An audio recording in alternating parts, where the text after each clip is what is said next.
और बड़ी खबर लेबनान से आ रही है। हिजबुल्लाह चीफ हसन नसरल्लाह ने इजराइल को अंजाम भुगतने की धमकी दे दी है। हिजबुल्लाह ने इजराइल के खिलाफ 60 से ज्यादा गोले दाग दिए हैं। हमास के डेप्यूटी चीफ अरूरी के मारे जाने के बाद नसरल्लाह ने इजराइल से बदला लेने की प्रतिज्ञा ली है।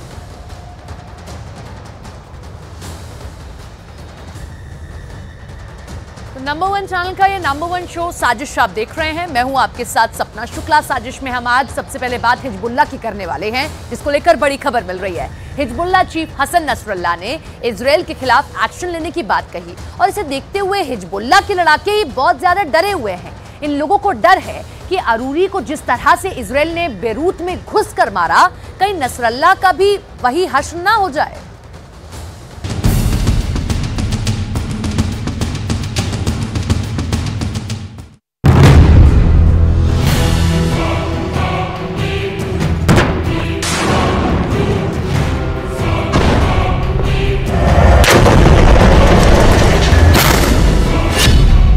बौखलाया हुआ है हसन नसरल्लाह, डरा हुआ है लेबनान का हिजबुल्लाह संगठन। नसरल्लाह को मार डालेगा इजराइल।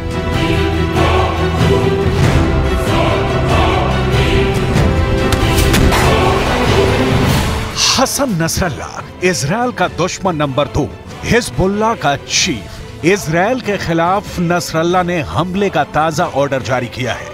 इस ऑर्डर के बाद हिजबुल्लाह के लड़ाकों ने इजराइल पर 60 रॉकेट दागे हैं।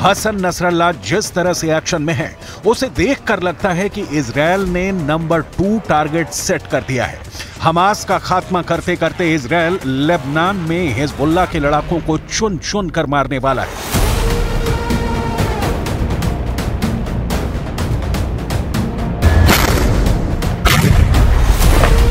नसरल्लाह खुल्लम खुल्ला इजराइल की ताकत को चैलेंज कर रहा है, बदला लेने की धमकी दे रहा है।